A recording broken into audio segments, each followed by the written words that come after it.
is episode 19. And welcome at My Love's Melody and Message. Ako po si My Loves. Ako po ay 7 taong gulang at mahilig magbasa ng aklat ng Diyos.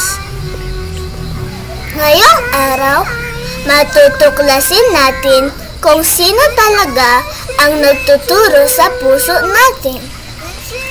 Ito po ay mensaheng biblikal. Nais mo bang malaman kung sino ang nagtuturo sa puso mo ngayon? Ito ba ay Diyos mula sa langit? O ang nagpapanggap na mabuti pero hindi totoo? Topic: sino ang nagtuturo sa iyo? Diyos o demonyo? Paano natin malaman ang pagkakaiba? Paano tayo matututo mula sa Diyos at hindi sa mga bulaang propeta? Isang araw, may nakita akong lalaki sa kalsada na sumisigaw na siya raw ay sugo ng Diyos. Pero nang tanungin ko kung anong bahagi ng aklat ng Diyos ang binabasa niya, sabi niya hindi raw niya kailangan iyon.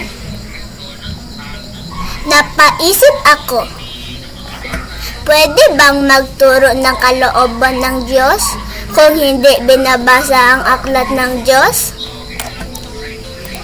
Sabi ng Diyos sa kanyang aklat, siya mismo ang nagtuturo sa kanyang mga anak sa pamamagitan ng Espiritu niya.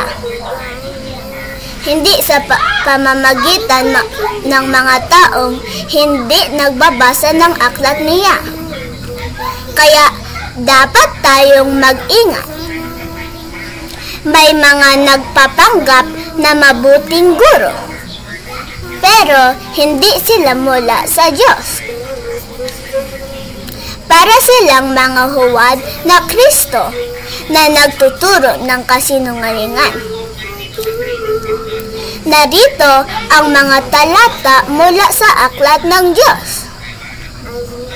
Ang mga demonyo ay nagtuturo ng kasinungalingan at nagpapanggap na Kristo.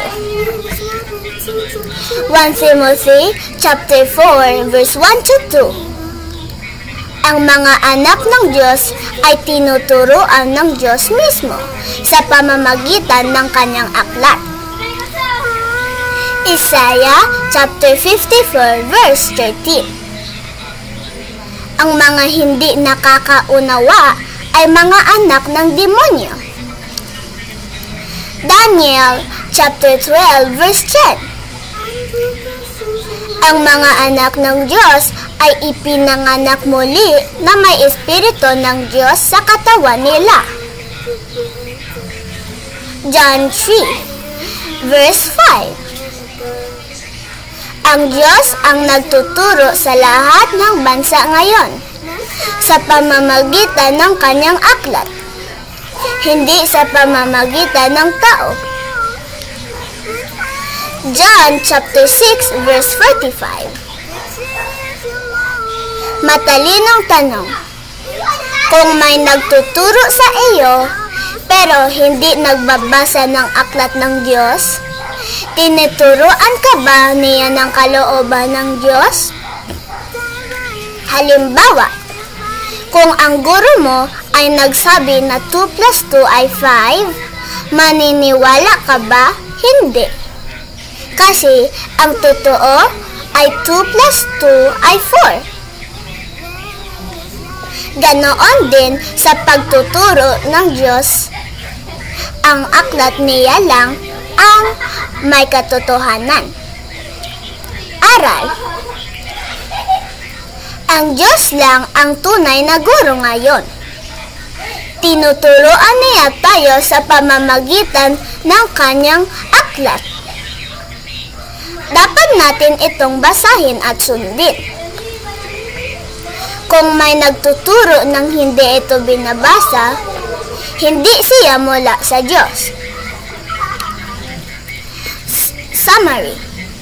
Ngayong araw, natutunan natin na hindi lahat ng guro ay mula sa Diyos.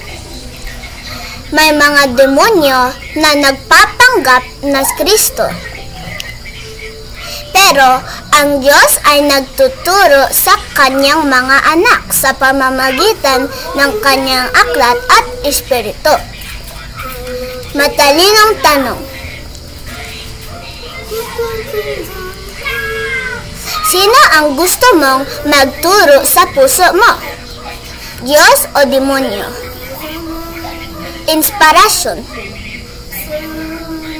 Hayaan mong ang Diyos ang magturo sa iyo araw-araw.